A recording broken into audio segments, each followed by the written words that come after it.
Ok. Ok. Ça marche? Ça tourne? Bon, alors, on refait le cours en caméra, puisque mardi dernier, on a eu un problème technique de caméra. Donc, sachez que, Baruch Hashem, on a eu beaucoup de monde le cours dernier. Et nous vous invitons à venir tous les mardis soirs à 19h30 avec un buffet sponsorisé. Si vous voulez sponsoriser, ça sera aussi une grande mitzvah de votre part. Donc c'est au 347 ouest 34e rue, entre la 8e et la 9e avenue. On commence entre 19h30 et 19h45, que tout le monde commence à arriver. Et donc on a parlé cette semaine de la parashat Bereshit, le commencement de la Torah. Et donc Bereshit bara Elokim et Hashamayim et Haaretz, Dieu a créé le monde, il a créé le ciel et la terre. Ve'aretz hayta tohu vavohu, la terre était à une abîme, tout était tohu, et il y avait l'obscurité sur la terre. Et le Ve'ruach Elokim merachefet al penei hayamayim, et le Ruach, l'esprit de Dieu, flottait sur l'eau. Donc sur ces deux versets on va parler aujourd'hui.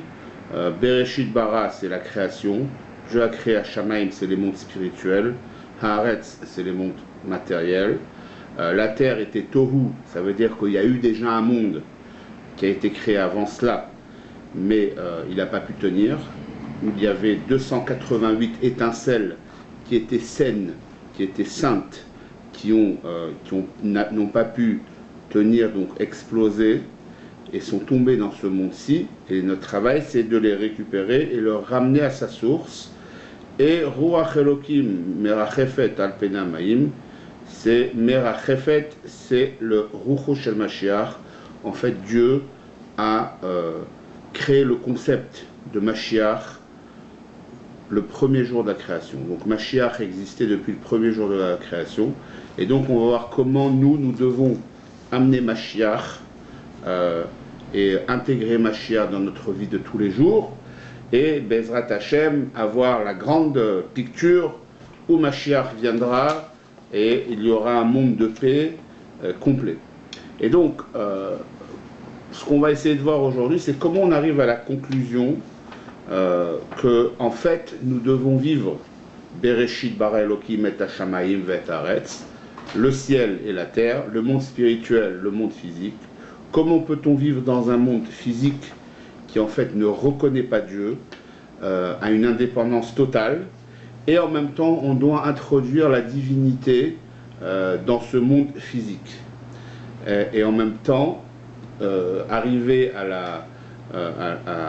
la première idée pourquoi Dieu il a créé le monde, à la kavana que Dieu il a créé le monde, à l'intention que quoi Dieu il a créé le monde, c'est de créer, de construire une demeure pour Dieu dans ce monde, ici-bas, et c'est ça la finalité de la création en fait. La finalité de la création, c'est de pouvoir faire résider Dieu dans ce monde. Donc comment on va arriver à faire vivre, comment dire, mettre ensemble le matériel et le spirituel, de les faire vivre ensemble, d'avoir un compromis entre les deux. Donc, on sait que dans le Sefer HaYetzira, qu'Avraham Avinu a écrit, on parle là-bas de trois concepts qui sont Olam, donc le monde, Nefesh, l'âme, Shana. En fait, c'est Olam, Shana, Nefesh, Hashan. Et donc, ça décrit toute la création, elle vient avec ces trois concepts. C'est donc ces trois éléments qui, dans eux aussi, ont un autre élément qui est le quatrième, puisque la création de Dieu, la création du monde, pardon, vient du nom de Dieu Yud, puis He, puis Vav, puis He. Donc là, il y a le Yud, c'est la Nekuda, c'est le point, c'est Dieu, c'est ce qui crée. Puis nous avons le Vav, c'est ce qui va être l'intermédiaire entre Dieu et le monde physique, qui est He. Et il y a deux He, il y a le He qui est le monde physique, la création, comme c'est marqué Behi Barham, Behe Beraham, Dieu il a créé le monde avec le He, et un deuxième He qui est le monde physique en tant que réceptacle. Le premier He, c'est un He qui est un influent, et le deuxième est un réceptacle, et comme on parle dans le Sefer Yetzira, il ne parle que de 3 éléments qui sont les éléments influents. Donc on sait que le monde est donc dans le corps humain, on peut aller voir aussi le même concept. Il y a Nefesh, Shana, Olam, Nefesh, Shana. Olam, Shana, Nefesh, encore une fois. Le monde, donc la création du monde, le monde physique. Shana, c'est le temps, donc espace, temps. Et l'âme qui va créer, qui va pouvoir donner la vitalité au corps. Donc il y a aussi ce concept dans l'âme. Et donc on sait que le monde, Olam, c'est Milachon Elem, c'est caché. Dieu est caché dans le monde. Et il y a le concept, le monde, comment on reconnaît le monde, c'est qu'il y a les 6 directions. C'est quoi les 6 directions? C'est nord, sud, est, ouest, le haut et le bas. Donc ces 6 directions qui représentent les 6 émotions influentes, qui sont Chesed, la bonté, Gvora, la discipline, Tiferet, la beauté, la compassion, Netzach, l'ambition, Hod, l'humilité, Yesod, la connexion, et puis il y a un 7e qui est Malchut, qui reçoit. D'accord? Donc là, nous, ce qu'on voit, on voit le monde en tant qu'influent, donc avec ces 6 directions. Donc ces 6 directions qu'il y a dans le monde, elles ont une source dans l'âme. Donc dans le corps aussi, c'est comparé au monde. Et donc l'âme aussi a ces 6 directions dans elle, dans cette âme. Mais c'est dans un niveau où ils sont inclus l'un dans l'autre, il n'y a pas de séparation. Ça veut dire que quand c'est dans le point, la Nekuda, comme on a vu tout à l'heure, tout est dans cette Nekuda, donc c'est l'âme. Et quand ça vient dans le corps, et donc quand ça vient dans le corps, ça s'exprime, ça se divise en émotions. Et ces émotions, elles, c'est en fait l'expression de l'âme dans un niveau de division, où c'est divisé.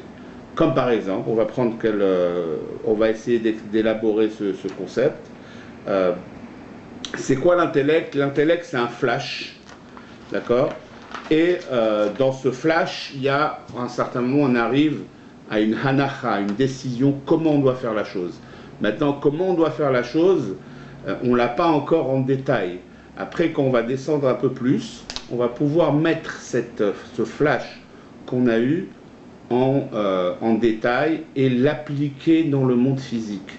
Mais cette division qu'il y a ici, elle existait déjà dans le niveau âme, sauf qu'il s'était uni dans un seul concept. Maintenant que c'était Beit Kalelut, c'était tout, Beit Rabrut, tout était dans un seul, on va dire, point. Et donc, maintenant, quand ça arrive dans le corps, ça se divise en 6. Comment on peut représenter ça? L'âme, elle a la possibilité de voir, mais elle ne voit pas. L'âme a la possibilité de marcher, mais ne peut pas marcher. L'âme a la possibilité de parler, mais elle ne parle pas. Quand est-ce qu'elle va pouvoir parler, voir, écouter, marcher? C'est quand elle va s'habiller dans un corps. Donc le corps permet à l'âme de s'exprimer. Ça veut dire tout ce qui était dans l'âme, en potentiel, dans un point, dans une nekuda, ça se développe quand ça vient dans le corps, et l'âme peut s'exprimer grâce au corps. Et donc le corps, d'un côté, reçoit l'âme, et permet aussi à l'âme de pouvoir s'exprimer. Donc,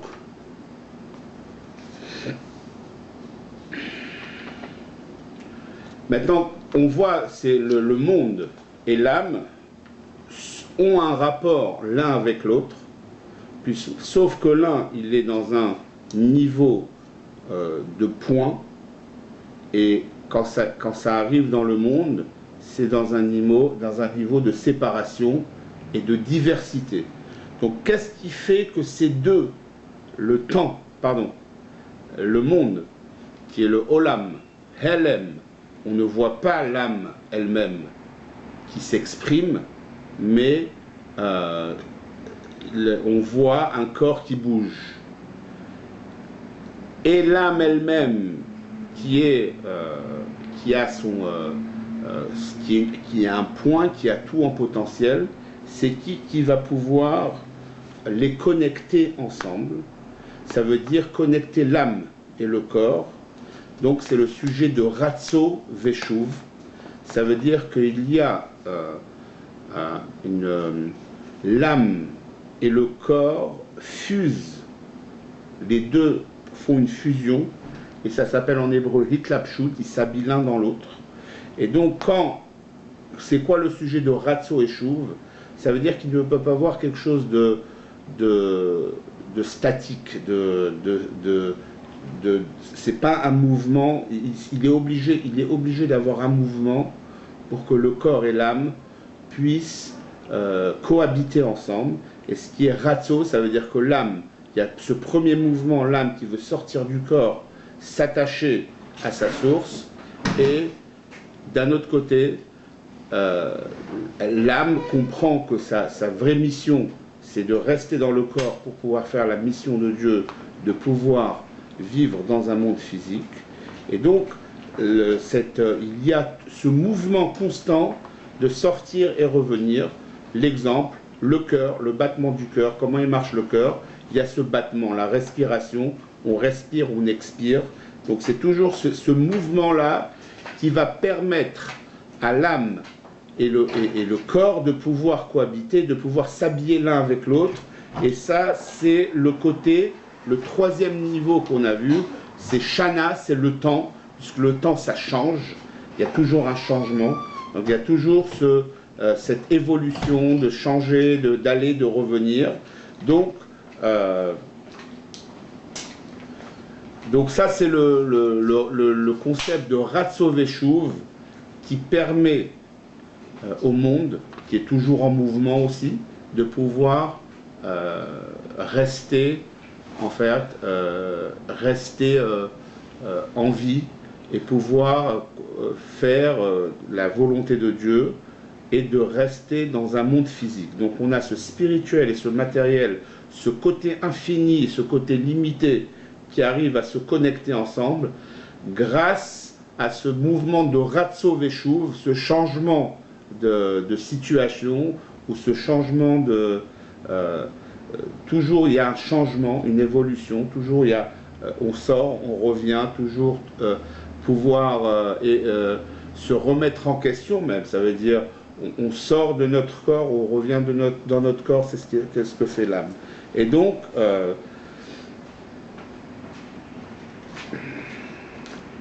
maintenant, si on voit la chose d'un autre niveau, on a d'un côté donc ce point qui est, on va dire, Dieu, la force créatrice, et il y a quand la création a commencé, quand il y a eu la création, il y a ce concept de temps et espace qui est dans la création.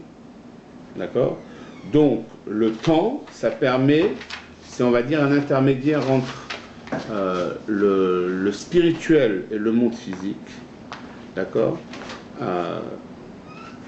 Olam, c'est quoi? C'est le monde. Et Nefesh, c'est Dieu. Alors que le temps, c'est le symbole du changement et qui permet à la spiritualité de se connecter dans un monde physique sans que le monde se détruise. D'accord? Ça veut dire que dans un corps humain, qu'est-ce qui se passe? Il y a l'âme, qui est une énergie, qui va s'introduire dans un corps pour le faire vivre. Ça veut dire que la Neshama, l'âme, elle n'a aucun rapport avec le corps. Mais d'un autre côté, quand elle rentre dans un corps, elle est loyale au corps. Ça veut dire qu'une Neshama, une âme, ne va pas faire vivre deux corps. d'accord, même si le corps est faible. Il est vrai que l'âme n'a aucun rapport avec le corps, mais elle a une énergie qui va faire vivre le corps. Et donc, ce corps va pouvoir être connecté à sa source, sa neshama, qui va lui permettre de vivre. Et donc, cette partie qu'il y a dans la neshama qui va s'introduire dans le corps, c'est seulement une émanation de l'âme. C'est pas toute l'âme qui va rentrer dans le corps, mais c'est seulement une partie. Le reste de l'âme reste au Gan Eden, et c'est pour ça que des fois on a des révélations de notre âme, puisque c'est vrai que nous-mêmes on ne voit pas l'âme, mais notre mazal, on dit que le mazal, il peut voir son âme, et donc on peut avoir des instincts, on peut avoir peut-être des visions qui nous permettent de regarder l'avenir d'une façon comme Dieu il veut, et pas comme notre corps le veut. Et donc, maintenant, pour pouvoir faire cette fusion entre l'âme et le corps, il y a un principe qui s'appelle, en halacha, par exemple Shabbat, c'est appelé Achai Nose et Atzmo. Shabbat, si par exemple vous êtes dans une situation d'emergency, que vous devez porter un enfant, si l'enfant marche de lui-même, alors il est permis de le porter. Mais si un enfant ne marche pas, on n'a pas le droit de le porter. Ça veut dire dès qu'un corps il est indépendant, alors on peut le porter pendant Shabbat, comme on sait qu'un mort, on ne peut pas le porter Shabbat. Pourquoi? Parce qu'il n'est pas nosé et atzmo, il n'a pas d'indépendance pour fonctionner lui-même. Donc, quand le corps reçoit l'âme, eh bien, il faut savoir que le corps a des propriétés qui peut recevoir l'âme, il peut welcome l'âme. Et donc, c'est pas comme, on va prendre l'exemple de l'électricité. Si vous prenez un appareil électrique, vous lui infusez de l'électricité, et bien cet appareil électrique, il va chauffer et éventuellement, il va se casser. Pourquoi? Parce qu'il y a une seule voie d'énergie qui va rentrer dans cette machine, et cette machine, elle va recevoir cette électricité en une seule voie. Il n'y a pas de retour. La machine elle-même n'a pas les capacités de recevoir cette électricité, et éventuellement, c'est pour ça qu'elle se casse. Alors que le rapport entre l'âme et le corps, c'est que le corps lui-même a une énergie de pouvoir recevoir l'âme, et c'est ce qu'on appelle que nosé, gouf nosé et atzmo, que le corps, lui, il a aussi une énergie qui va permettre à l'âme de pouvoir s'habiller. La preuve, c'est que comment l'âme peut voir, parce que le corps a des yeux. Et donc grâce à cette capacité du corps de voir, alors l'âme, elle se sert des yeux de la personne pour pouvoir voir. Bien sûr, quand elle rentre dans un corps, elle ne va voir que des choses physiques, puisque, comme on a dit tout à l'heure, dans son essence, l'âme c'est un point. Maintenant qu'elle descend dans ce monde, elle va s'adapter à la vision du corps. Qu'est-ce que le corps voit? Des choses physiques. D'un autre côté, l'âme, on peut avoir des fois des révélations de l'âme. Pourquoi? Parce que si nous-mêmes on ne peut pas voir avec nos yeux, mais notre mazal peut voir et ressentir l'âme. Donc, la preuve aussi, c'est que quand un corps humain est en bonne santé, il ne ressent pas le corps. Quand est-ce qu'un corps, une personne ressent son corps? C'est quand elle a mal. Quand quelqu'un il a mal, alors on ressent notre corps. Mais quand le corps est en bonne santé, il n'y a que l'âme qui s'exprime. Le corps ne prend pas de place. D'accord? Donc c'est bien d'avoir une bonne santé spirituelle pour ne pas sentir notre corps, et le plus on ne va pas sentir notre corps, plus notre âme va pouvoir s'exprimer à travers notre corps. Un autre principe, c'est que l'âme, on dit que l'âme, elle est chai be'etzem, elle vit avec elle-même, il n'y a rien qui la crée. Qu'est-ce que ça veut dire? Ça veut dire que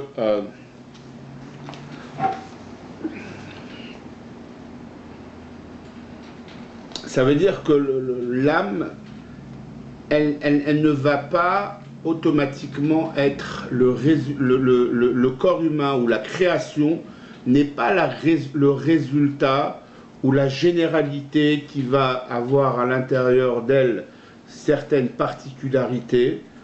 Elles n'ont rien à voir, le monde et le temps n'a rien à voir avec le côté âme qui va créer. Pourquoi? Parce que personne n'a créé cette âme. Ou bien on va parler de Dieu, personne n'a créé Dieu. Dieu, il existait en lui-même et personne ne l'a créé. Donc, il n'a aucun rapport avec la création. Ce qui a créé le monde, c'est en fait la parole de Dieu. C'est pas Dieu lui-même dans son essence. Donc, le fait que Dieu, il est au-dessus, ou bien l'âme, avant qu'elle rentre dans le corps, elle a une indépendance en elle-même. Elle ne dépend pas du corps et en général et des membres du corps en particulier. Elle a une propriété qui, en fait, elle se crée elle-même. Il n'y a rien qui l'a créée, et donc c'est pas une cause à effet que l'âme a un rapport avec le corps, mais elle est chai be'etzem, elle existe en essence, et le fait qu'elle existe en essence, alors c'est pour cela qu'elle va pouvoir créer quelque chose de limité. Ça veut dire que Dieu, pour qu'il puisse créer quelque chose de physique et limité, on est obligé de dire que l'illimité peut créer le limité. Une chose qui est indépendante, qui n'a pas de personne, où il n'y a aucune influence extérieure, alors ça même va pouvoir créer quelque chose qui est limité. Et de là, on voit quelque chose qui est... donc, c'est comment on peut, en un mot, donner la définition de ce chai be'etzem. Ça veut dire quand c'est quelque chose est vrai. Quand quelque chose est vrai, elle peut créer quelque chose d'autre. Quand quelque chose a une influence quelconque, alors elle ne pourra pas créer quelque chose de nouveau, un nouveau concept. Mais par la vérité, on peut créer un nouveau concept. Par la vérité, grâce à la vérité, on peut arriver à créer. Et donc c'est le concept de chai be'etzem. Et donc quand quelque chose est chai be'etzem, existe en essence, alors elle peut créer quelque chose chai le'achayot, il va pouvoir donner la vie à quelque chose de matériel, de physique. Donc qu'est-ce qui se passe? C'est que l'âme a une fusion avec le corps. Et donc, comme on avait dit, que quand l'âme, elle vient dans le corps, elle a toutes ses composants pour pouvoir voir, écouter, marcher, etc. Mais c'est en un point. Mais quand elle arrive dans un corps, donc grâce au corps, et bien cette fusion entre le corps et l'âme, donc l'âme va pouvoir voir grâce aux yeux du corps, grâce aux oreilles du corps, elle va pouvoir entendre, et donc ils vont pouvoir vivre ensemble. Mais comment ces deux opposés vont pouvoir vivre ensemble? Que par un intermédiaire, comme l'exemple, par exemple, d'un interprète. Qu'est-ce qui se passe? Un interprète va en même temps lier deux personnes, mais en même temps les garder séparés. C'est le même principe du pont. Un pont, ça permet de relier un pont à l'autre, mais en même temps, ça les garde séparés. Donc,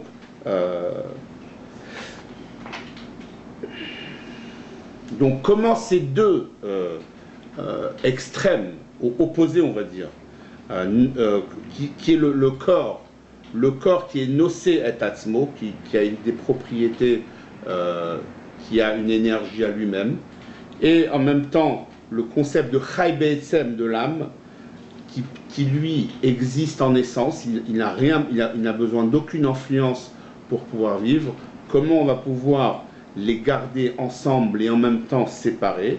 C'est grâce au sujet de Ratso Veshuv.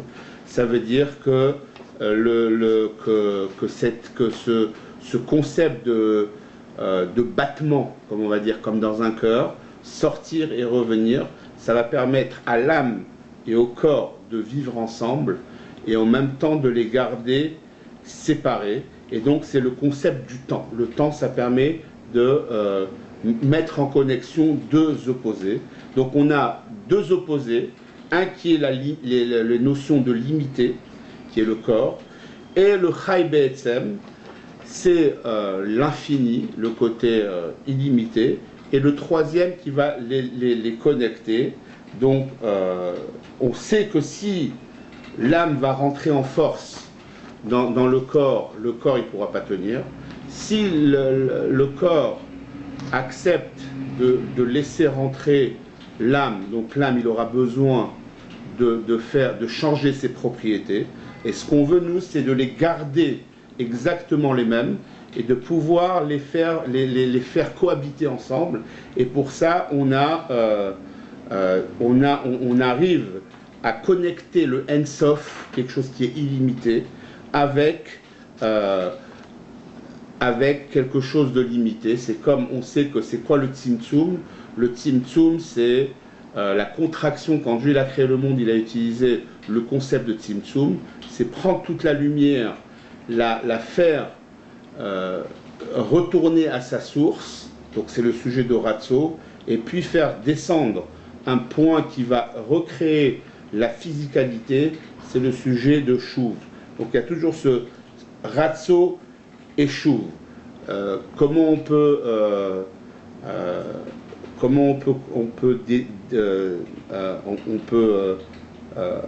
donner une image de ce concept?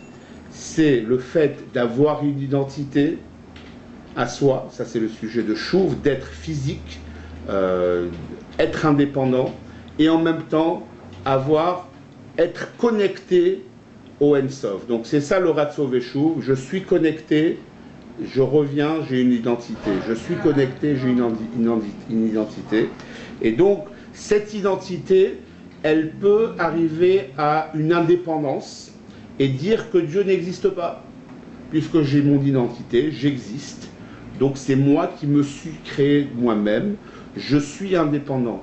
Donc ce concept de dire qu'une personne a une identité et elle est indépendante, ça même, ça montre le fait que cette identité, elle vient de Dieu, que lui-même est indépendant. Comment il a créé le monde physique?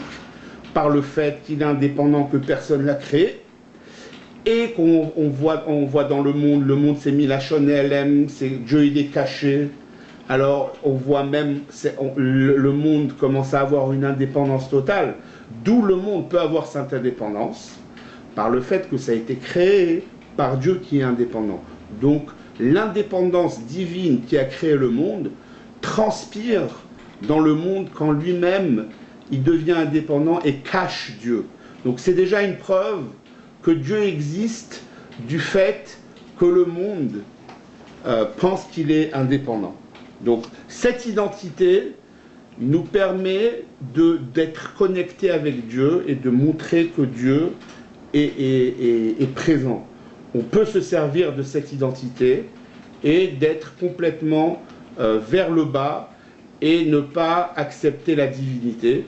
Et donc on va arriver à un niveau de descendre vers le bas et être complètement perdre l'identité indépendante que Dieu veut nous donner et être en fait contrôlé par le monde qui nous dit tous les jours quoi faire, par la publicité qu'il met, par la nouvelle moralité, par ce concept d'être libre, de je fais ce que je veux, etc.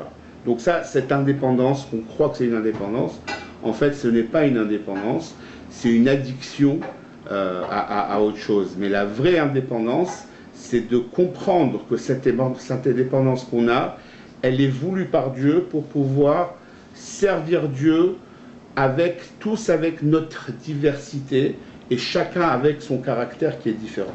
Donc on voit ce côté de Ratso Veshuv, j'ai une identité et je suis connecté. Je suis connecté, j'ai une identité. Cet aller-retour de toujours avoir cette identité, mais d'être aussi connecté. Donc de la même façon qu'il y a ce concept dans le corps humain, la création, il y a aussi ce concept dans la création. Donc, la création, elle vient en fait de l'essence divine. Et d'un autre côté, on a dit, la création, comme on vient d'expliquer, elle peut dire je suis indépendant. On voit encore que l'indépendance de la création, c'est je suis. Donc le fait de dire je suis, ça veut dire j'existe, j'existe vraiment, donc ça prouve la vraie existence divine. Par cette indépendance que Dieu il a créé le monde, qu'il lui a permis d'avoir cette indépendance et d'avoir un monde, Dieu il a créé un monde physique qui va cacher sur la divinité, comme on a dit que Olam Milachon Elem. Donc, c'est qui est vraiment intéressant dans tout ça, c'est le mot Shana, c'est le fait de pouvoir connecter ces deux côtés, le sujet de Ratso et Shuv, de voir une indépendance dans le monde, et en même temps de voir que le monde, lui, il ne peut vivre que grâce au fait qu'il est connecté à Dieu. Et donc, maintenant qu'on a vu ce concept de Olam, qui veut dire le temps, le monde, pardon, Shana, le temps, Nefesh, l'âme. Donc ces trois concepts, on va voir comment on peut les appliquer dans le service de Dieu et dans la vie de tous les jours d'un être humain, de notre vie de tous les jours. Donc, c'est quoi Nefesh? Nefesh,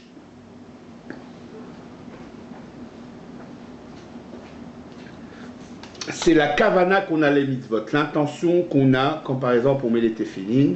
On pense que Dieu veut qu'on mette les téphilines pour avoir une connexion de notre cœur et une connexion de notre intellect à Dieu. Donc ça c'est la kavana. Maintenant, le olam, le monde, la physicalité des choses, de la mitzvah, c'est l'action de la mitzvah. D'accord? Et donc, c'est qui connecte les deux? C'est le sujet de Shana. C'est quoi le sujet de Shana dans une mitzvah? Je répète, d'un côté, il y a la kavana de la mitzvah, c'est l'âme de la mitzvah, c'est qu'on réfléchit, pourquoi on fait cette mitzvah. D'un autre côté, on doit faire la mitzvah, mais entre les deux qui va les lier, qui va pouvoir faire que la mitzvah elle est faite d'une façon entière, c'est ce sujet de Shana, c'est de rester focus, de rester concentré quand on fait cette mitzvah. Et on voit un exemple.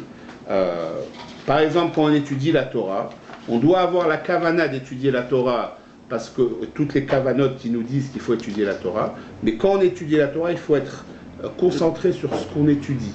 Donc il y a la kavana, mais si on reste que dans la kavana seulement, on va pouvoir s'évader, mais ne pas étudier le texte.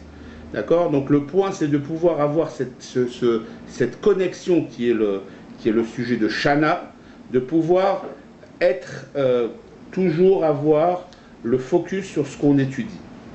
On voit un exemple, quand par exemple Moshe Rabbeinu il demande à Aaron d'allumer la menorah, donc on s'est marqué après que Aaron, lui, il a fait comme Moshe lui a dit, dans tous les détails. Alors la question se pose, est-ce que Aaron, lui, il connaissait pas comment, il savait pas comment faire la menorah? Non, parce que pour dire que Aaron, lui, il a eu toutes les cavanotes. Quand il allumait la menorah, les 7 branches, les 7 différentes parties de l'âme, les 7 différents juifs, il a réfléchi à toutes les cavanotes qu'il y avait dans cette mitzvah, mais en même temps, il a fait exactement comme Moshe lui a dit. Il a fait la mitzvah exactement comme la halacha lui a demandé. Et donc, la même chose dans la prière, on peut avoir une grande kavana dans la prière et s'évader avec notre âme divine pendant la prière, mais l'essentiel, c'est de pouvoir imprégner l'âme animale dans notre prière. Ça veut dire qu'il ne faut pas seulement que notre âme divine puisse prier, mais on a besoin d'imprégner cette kavana, la prière, aussi dans notre âme animale, et on le voit dans la tfila. Il y a beaucoup de passages où on peut expliquer à l'âme animale qu'elle-même vient d'une source très haute spirituelle, et qui sont les Chayot HaKodesh, les anges. Et donc, quand on va pouvoir, grâce à cette rester concentré, de pouvoir intégrer la kavana dans l'âme animale, pendant qu'on prie, alors quand on va sortir dans le monde, on va pouvoir être protégé et pouvoir vivre dans un monde qui cache la divinité, mais en restant concentré, en sachant que Dieu existe, et que même si on voit avec nos yeux un monde qui est complètement à l'opposé de la divinité, mais puisque ça c'est l'intention de Dieu de vouloir vivre dans un monde physique et de le servir dans un monde physique, donc quand on va pouvoir connecter notre âme divine avec l'âme animale et influencer l'âme animale avec notre âme divine, donc l'âme animale elle va pouvoir être imprégnée aussi de la divinité et va pouvoir être assez forte de pouvoir se balader dans un monde qui est a priori hostile à la divinité. Et donc c'est vrai que comment on voit ça, c'est que quand on reste seulement spirituel, alors c'est à l'intérieur. Et donc, si on n'a pas cette passion qu'on a à l'intérieur, si on ne l'exprime pas, eh bien on a un problème parce que l'âme animale n'a pas été imprégnée de cette spiritualité. Puisqu'on sait que l'âme animale, c'est une entité qui bouge, qui est extérieure, qui est superficielle, qui montre qu'il y a de la vitalité animale. Et donc c'est pour ça qu'on doit exprimer cette prière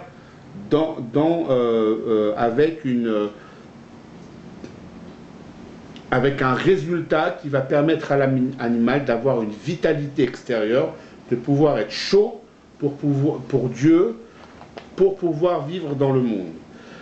Ça veut dire donc, c'est vrai que les mitzvot, on peut avoir seulement Kabbalatol, mais si on va avoir Kabbalatol et on va être complètement connecté avec l'âme divine, d'aimer Dieu avec l'âme divine, et bien quand on va finir d'aimer Dieu, on va aimer de la pizza, on va aimer n'importe quoi. On ne va pas avoir une balance, un équilibre qui va permettre d'aimer Dieu et en même temps de rester concentré de ce qu'on fait dans la vie.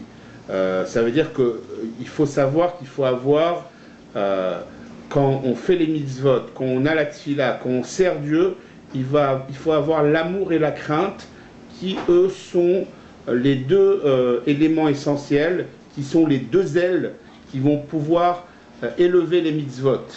Ces deux ailes, l'amour et la crainte. On ne peut pas avoir que de l'amour et avoir une envie de vouloir sortir de ce monde et rester bloqué en haut. Non, il faut savoir qu'on est dans ce monde et grâce à l'amour et la crainte qu'on met dans chaque mitzvah, eh bien on va pouvoir accomplir ce que Dieu veut de nous dans ce monde. Donc ce qu'il faut faire, c'est de pouvoir l'amour qu'on a pour Dieu doit influencer notre service divin et non le compromettre. Parce que c'est vrai qu'on peut avoir une amour qui est infini et partir de ce monde. Non. Donc, pour comprendre ça, on va essayer de voir dans le nefesh, dans l'âme lui-même, dans Dieu lui-même ou dans l'âme lui-même, il y a ces trois concepts encore de monde, de temps et de nefesh. Nefesh et benefesh, olam chez benefesh et le temps qu'il y a dans le nefesh, zman qu'il y a dans le nefesh. D'accord? Il y a le concept d'abord d'amour, de dire que j'aime Dieu parce que c'est bien pour moi, c'est dans mon intérêt que j'aime Dieu, donc je vais aimer Dieu parce que je me sens bien d'aimer Dieu. Donc si on va arriver à faire ça, c'est très facile de tomber, parce que dès que c'est plus mon intérêt d'aimer Dieu, eh bien je vais voir ailleurs, d'accord?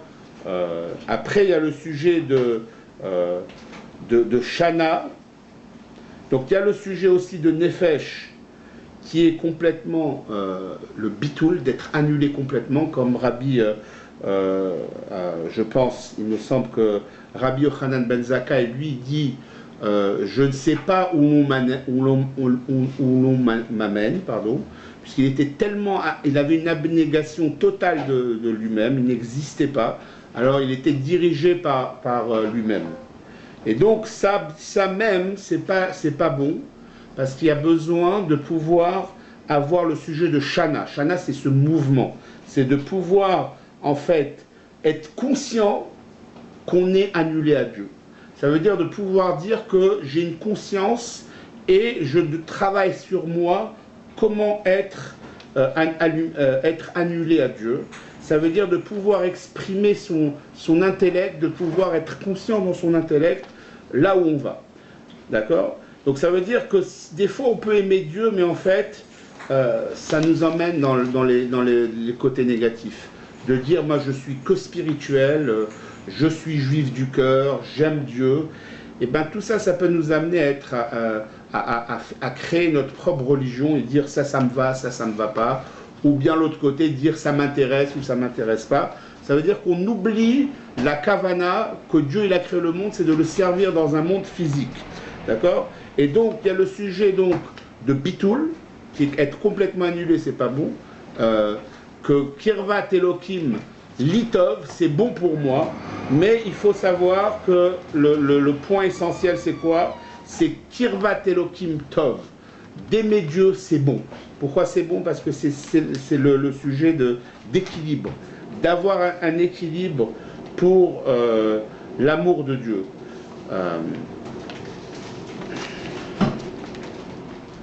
Ça veut dire qu'il est vrai qu'on a notre côté intérieur, intime à l'intérieur, mais on doit savoir d'une façon équilibrée comment l'exprimer à l'extérieur.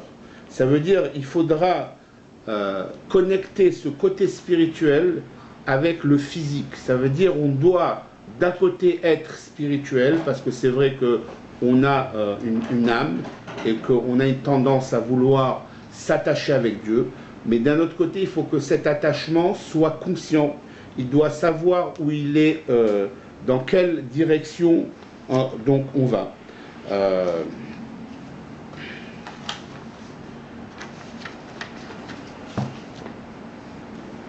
Donc maintenant, le point, il est comme ça.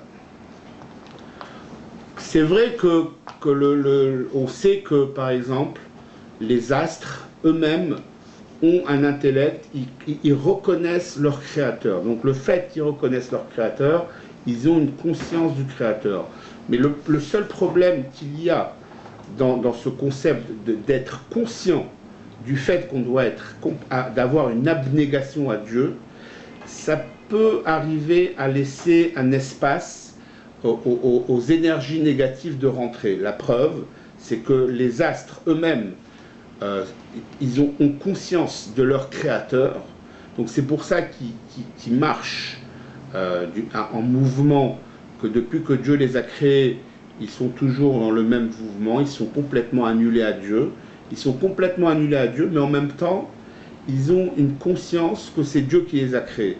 Donc la preuve qu'il peut avoir de l'énergie négative quand on a ce concept, eh bien, on peut arriver, on voit des gens qui pensent que les astres sont des dieux, et donc ils servent les astres comme des dieux. Donc il y a une possibilité d'être vulnérable quand on sert Dieu d'une façon comme, de la sorte, c'est-à-dire d'être conscient du fait qu'on doit avoir une abnégation totale. Et c'est pour ça que le Passouk nous dit Bereshit bara Elohim et hashamayim et haaretz, qu'en fait c'est Bereshit bara Elohim, Bereshit c'est quoi? C'est les 10. Bereshit c'est la nekuda, c'est le point. Bara Elohim et hashamayim et haaretz, et donc on voit la nekuda, on voit le temps et la création. Et donc, que Bereshit bara Elohim, Bereshit ça représente Chochma, et Elohim ça représente les 10 séphirotes. Et donc, il faut savoir qu'après que Dieu il a créé le monde, qu'est-ce qui a marqué? Bereshit bara Elohim et hashamayim et haaretz, ve'aretz haïta tohu vavohu. Il faut savoir qu'avant que Dieu crée ce monde, il y a eu un monde qui a été créé précédemment, qui est le monde de Tohu. Et donc dans ce monde de Tohu, qu'est-ce qui s'est passé? Les lumières étaient trop fortes pour les ustensiles qui les recevaient. Il n'y a pas eu cette fusion entre le spirituel et le monde physique qui allait être créé. Qu'est-ce qui s'est passé? Il y a eu 248 étincelles divines qui étaient saintes, qui ont éclaté, qui n'ont pas pu être intégrées dans la création. Et donc elles sont tombées dans ce monde, dans cette création où nous trouvons. Et notre travail, c'est de les remettre à leur source. Et donc quand on voit le mot merachefet, ça veut dire rapar, met. Rapar, c'est 248, et le mot met, ça veut dire mort. Ça veut dire que si on essaye de seulement être que spirituel, alors qu'est-ce qui se passe? On ne peut pas intégrer la spiritualité dans le monde physique. Et ben, on peut voir que ces 248 étincelles divines qui étaient saintes tombent et meurent. Le mot met, merachefet, met, rapar, met, ça veut dire si on n'a pas le focus, si on n'a pas cette concentration de ce qu'on est en train de faire, eh bien on peut prendre de la sainteté et de la tuer. L'autre pshat qui veut dire merachefet, on sait que c'est quoi? C'est Rucho Shel Mashiach, c'est l'esprit de Mashiach était déjà là. Ça veut dire que Dieu il a créé le concept de Mashiach dès la création. Ça veut dire que